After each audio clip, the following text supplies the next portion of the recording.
કુદરતી સૌંદર્ય વચ્ચે ખડખડ વહેતું પાણી। વિલ્સન હિલ ખાતે આવેલો શંકર ધોધ સોળે કળાએ ખીલ્યો। તહેવારોની રજાઓમાં પ્રકૃતિનો નયનરમ્ય નજારો જોવાનો લહાવો। વલસાડના ધરમપુરમાં આવેલો શંકર ધોધ સોળે કળાએ ખીલી ઉઠ્યો છે। આ ધોધની મજા માણવા દૂર દૂરથી સહેલાણીઓ મોટી સંખ્યામાં સહેલગાહ માણવા આવી પહોંચે છે। વલસાડ જિલ્લા સહિત ગુજરાત અને મહારાષ્ટ્ર રાજ્યના પ્રકૃતિ પ્રેમી મોટી સંખ્યામાં શંકર ધોધની મુલાકાત અચૂક લેતા હોય છે। વલસાડ એસટી ડેપોથી અને ધરમપુર બસ ડેપોથી શંકર ધોધ જવા માટે બસની સુવિધા પણ મળી રહે છે। હાલ સાતમ આઠમનો તહેવાર આવી રહ્યો છે, ત્યારે આ તહેવારોની રજાઓમાં પ્રકૃતિનો નયનરમ્ય નજારો જોવાની એક અમૂલ્ય તક છે।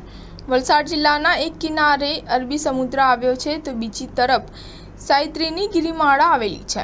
ચોમાસાની ઋતુમાં વલસાડ જિલ્લાના ધરમપુર અને કપરાડા તાલુકો કુદરતી સૌંદર્યથી ખીલી ઉઠે છે, ત્યારે ધરમપુરથી 25 કિલોમીટરના અંતરે આવેલા વિખ્યાત હિલ સ્ટેશન વિલ્સન હિલથી નજીક આશરે 6 કિલોમીટર અંતરે વાઘવડ ગામમાં આવેલા શંકર ધોધમાંથી નીચે તળેટીમાં ખડખડ વહેતું પાણી જોવા પર્યટકો ઉમટી રહ્યા છે। જોકે અહીં પ્રવાસીઓ માટે સુવિધાનો અભાવ છે। શંકર ધોધ સહેલાણીઓ માટે મોટું આકર્ષણનું કેન્દ્ર બન્યું છે। ચોમાસા દરમિયાન શંકર ધોધ ખાતે હજારોની સંખ્યામાં સહેલાણીઓ ઉમટી પડે છે।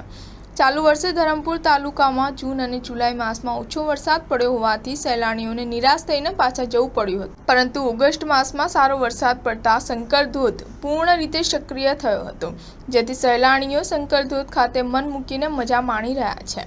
સ્ટાર ન્યૂઝ 7 હંમેશા સચ્ચાઈની સાથે।